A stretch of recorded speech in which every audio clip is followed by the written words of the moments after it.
to make time for your feelings, but you have to admit I already do.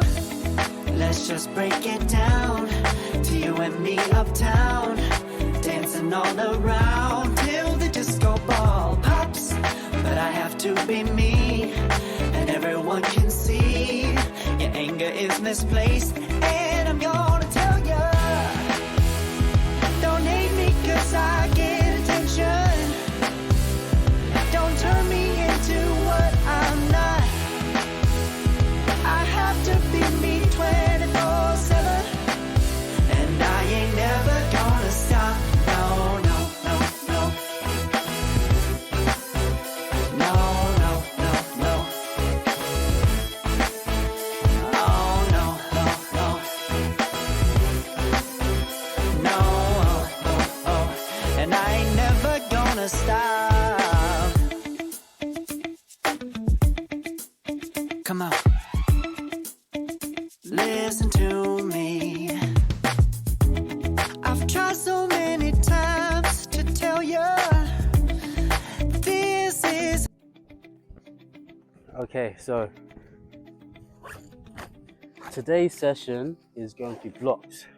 Reason being is, well, we've got a few reasons. The first reason is I've got a competition, I think it's 2 or 3 weeks from now, but the week of the competition, I'm probably not going to be having any training.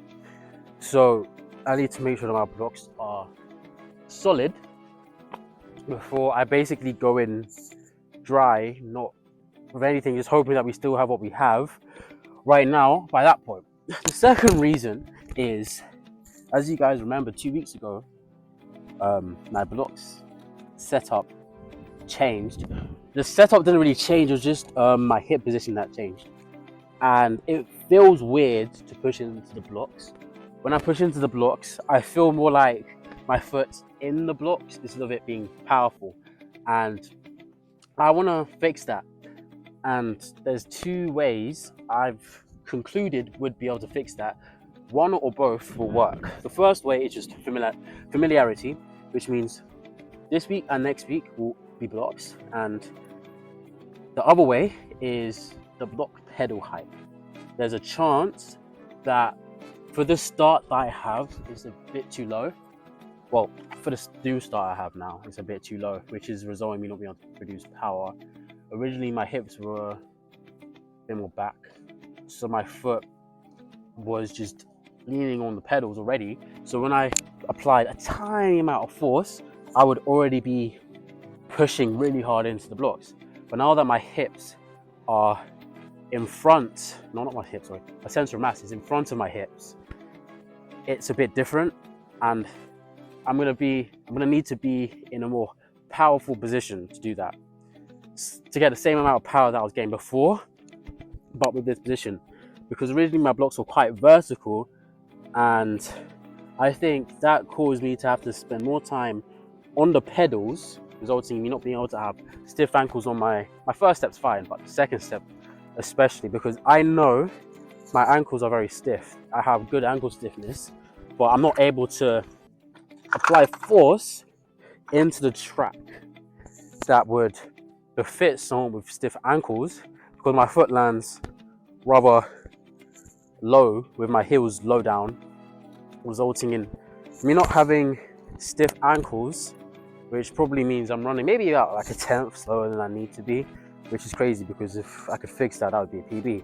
So I'm going to spend today, it's less of a speed session, but it still is a speed session, but it's less of a speed session and more of a technical session for me to iron out the grooves in my technique and figure out what is actually going on and what I can do to fix it. And for some reason, this looks wrong. Let me get to the bottom of this. But once I've done that, I will hopefully be able to come out of the blocks much faster than I currently do. So for today's session, there is no set distance. I'm going to run it as I feel it. You could be doing 10 meters, 1 rep, all the way up to 70 meters, another rep. Probably not that far, but you get the point. I'm just going to run and see what happens. Probably just going to run enough to get out of my dry phase, and that'll be the end of the rep. So yeah, let's finish the warm up.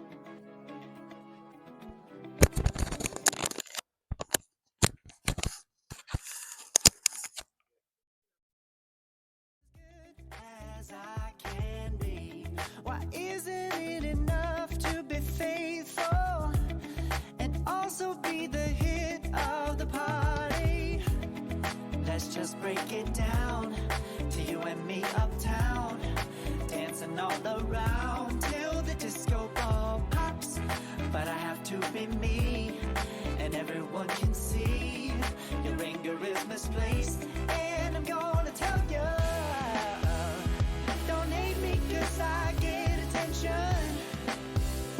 Don't turn me into what I'm not. I have to be me 24/7, and I ain't never gonna stop. No, no, no, no. No, no, no, no. Never gonna stop. No, no, no, no. Yeah, yeah, yeah, yeah. I ain't never gonna stop. No, no. Oh, I ain't never gonna stop. I ain't never gonna stop now, baby. Never gonna stop now, baby. Yeah, yeah, yeah. No, no, no. I ain't never gonna stop now, baby.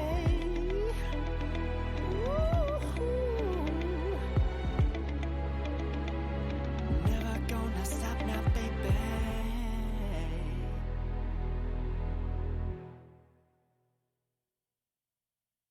What we do here is go back.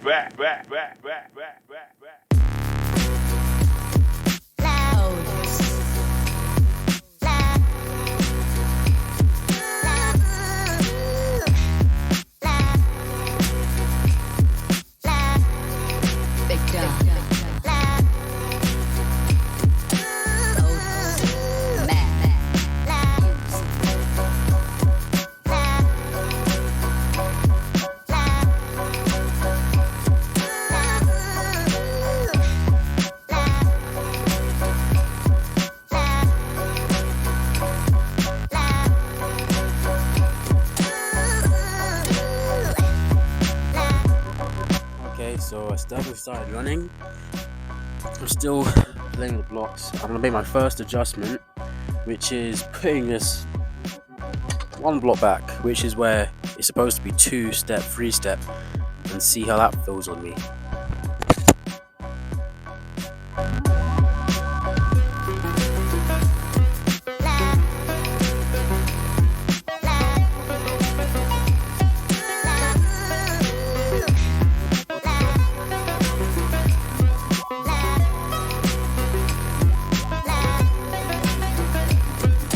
Okay, so I've come to a conclusion on that point, and moving the block back to where it usually, or used to be, I should say, is not the answer.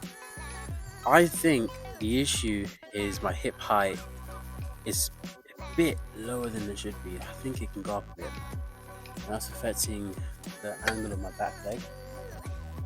If I can fix that, maybe we'll feel more power. But I do think these blocks are bad, just in general, because they're quite worn out. There's a chance I'm slipping just because the blocks are bad. So I think I'm gonna do is I'm gonna go back, change out these blocks, and get new ones, and see what happens then. And then I'm gonna try and raise my hip height, because in this pedal I just keep sliding, which is really annoying. And I want to make sure that I'm sliding because I'm struggling to put power into, or pressure into the blocks, and not because the blocks are worn out or any other reason really. And something else that's really interesting is if I do this, the back stands up, and if I do the front, back, sorry. Oh wait, what? Oh, never mind. Wait. Oh, there we go. Yeah, the front stands up too. So that's not good, and I want that remedied as soon as possible, because that could also be affecting how these blocks are. So I'm just gonna change these and try again. But I want to stick to what I said I'm gonna do, which is try and raise my hip height and see if that makes a difference. Okay, so I changed out the blocks, and yeah, it was just the blocks. The blocks are just garbage. New ones, these are the ones I usually use, and no issues whatsoever. There was a point where I didn't feel like I was producing enough power, but that was purely just because I wasn't pushing in enough, not because the blocks were just garbage and I was slipping. So I'm gonna do another one and show you, but this time it's gonna be a real rep. Probably gonna get to like 40 meters ish. We'll see.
Okay, so the session's done, and I've done, I don't even know how many, I want to say 70 or 80 meters. I didn't do short distances because I just sprinted and it was just so easy to get to 80 meters.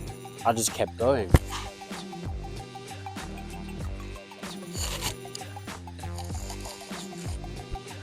But overall, good session.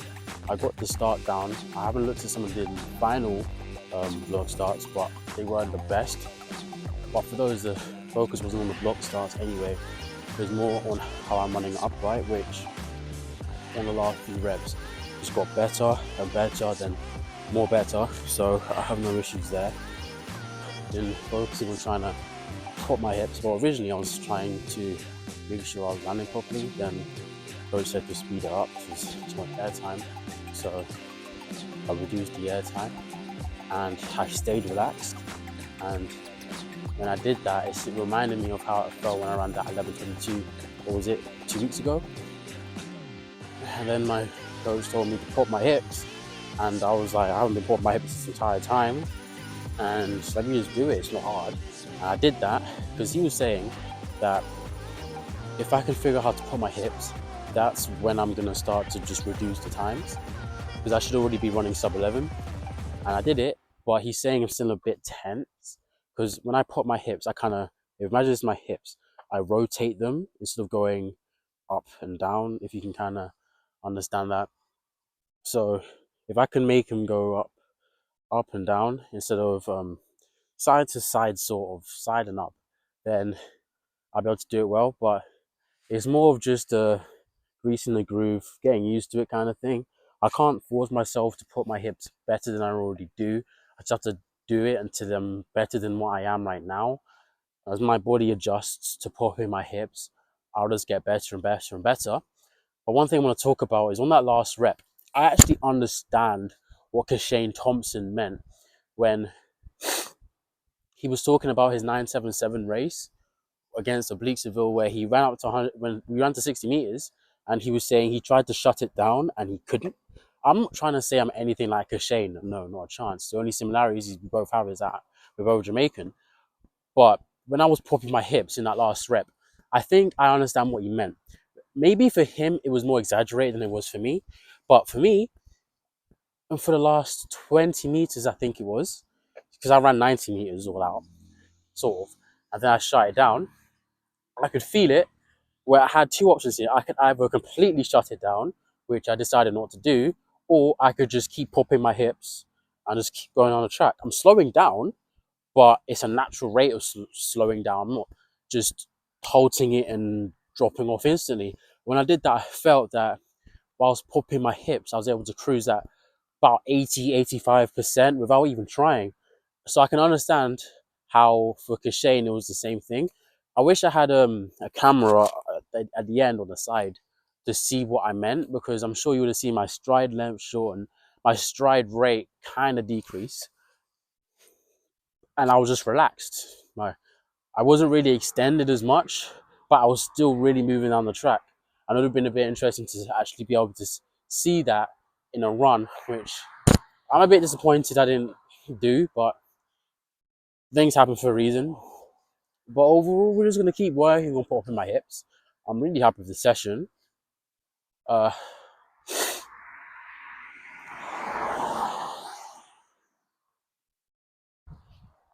Moving forward, I'm going to stay off the bend purely because I want to make sure that I can get the straight down right. My other phone died, so I hope I'm continuing where I left off. But as I was saying, moving forward, I'm just going to focus on running on the straight. Well, I say that, but I only have one more week of training, so it's not really a focus. Purely because it's great on running on the bend, but there's such a deficit that I can eat up by focusing on the 100, and there's just so much that I could work on just the 100 alone. And there's no reason to really look at the two, because the two is so much more complex than the 100 is. The 100 is just an all-out sprint and it's extremely technical. Also, 200 you need a race plan. 100 you can just run it, and as long as you're technically more sound than everyone else, you win. And if you don't win, then it's because someone had more power than you on the day, which is unfortunate. Whilst in the 200, anything can happen. But I really like the popping the hips thing, because if I'm what I thought was accurate, where I was able to be running at 80-85% without trying, it'd be really interesting to try and do that with a 200 and a 400. With a 200, I want to see how I'd have to do that on the bend. But in a 400, imagine running a whole 400, 80-85% your max, and you're literally just doing it without much effort needed. Beyond getting to the speed, of course, there isn't much effort needed to be put in, because I got to top speed probably about 60-70 meters. Maybe I'm overestimating, but wherever that was, I could just switch to just popping my hips instead, and then I could have just gone the entire way. But the thing is, I don't know how long I could maintain that for, which is unfortunate. But if we could maintain that for an entire 400, that would be a really interesting thing to see how my 400 PB would change. Because whilst I don't do 400 anymore, I struggle to break 55 because I haven't done it. I tried the entire season, I was running the 400 and I never did it. I PB'd at the start of the season and never touched it again. So it'd be really cool to see if I could actually move that based off of just popping my hips alone. But I think the reason why I was able to pull this off is because of the training I've been doing in the background in the gym, which isn't anything special, which is why I haven't really shown it. I'm doing at most 2 exercises a day. And one of them, I'm trying to teach myself how to put my hips. The other one is traveling on my hip flexors, the reverse squat, which I'm sure you guys have all seen if you watched some of my off-season training. And then I just bench. And I do something else, I don't remember what, but it's really nothing special, nothing interesting. I keep the work really low in volume because the volume isn't really important. It's more just understanding how to move and then trying to build a bit of muscle in certain areas. so that's not really that big of a deal.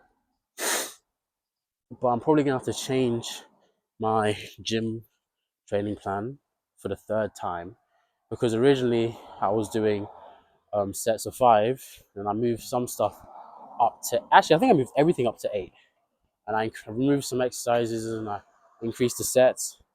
But the hip drop that I've been working on to try and teach myself how to pop my hips, I'm probably gonna have to remove that, because my coach reminded me kindly that the body, I can do it all I want and strengthen up my body in that position so that I'm strong when I try and put my hips, but it needs to all happen in a coordinated, synchronized fashion, which means something needs to happen before, then I need to put my hips, and then I need to do something after. But when I just try and put my hips, we're literally just going up and down in the gym with a weight on my side, which isn't very conducted to what I just said. So I'm going to be changing that up, decreasing the weights by a lot, because you can really increase the weights of hip thrust by a lot, and see if we can make any improvements. I'm just going to try and grease the groove and see if I can figure out how to do it, because the fact that I'm even able to run 11.2 when I'm not conditioned at all, I'd say, and PB in the 200 is amazing. So if we can figure this out next season, by the time I get over to March, I think is when I'm going to open, if not March, April, we could expect to see some crazy improvements when I'm actually conditioned. I've had a lot of time to practice with trying to put my hips, and I've just had an amazing indoor season where I probably dropped my numbers by a lot whilst practicing popping my hips. So I just think it'd be really interesting to see what we could pull off if I was given the opportunity to next season. This season was a bit of a bust. Should have broke 11, never did. But we got 1 or 2 more races. I'm going to be doing the next SAO 2 weeks from now, and 1 or 2 weeks from now for you. It's probably happening right now for you guys, or just happened. For me, it's going to be 2 weeks from now. And then I might do 1 more competition in Stratford. I haven't decided, because it's the day after the SAO, which isn't really worth it. Because I like closing in Stratford, but is it worth closing in Stratford when I just had an intense, probably PB making competition? Not really. So I'm going to think about that one, but I know that we're going to get 1 more competition out of me, and then season finito, finished. That is it. You can clap, I'm going to bow, and then I'm going to start working for next season after a little break, literally like a few days, and we'll see what we can do. But I'm really excited for next season. We've got a lot of stuff planned, and I just need to make sure that the end of this season, I couldn't guarantee the start or middle of this season going well, but I can guarantee the end goes well, because I just need to make sure I keep every variable I can in my control, and I just do what I need to do, and more importantly, I don't get injured, because I like to push myself at the end of the season, because I'm like, oh, it's last minute, we're running out of time. I know from last season that doesn't work, so I'm just gonna keep doing what I've been doing, be patient, don't try and break myself, and then finish the season. Then 2 or 3 weeks later, open up start my off season, so I can open up this season, or this year, December.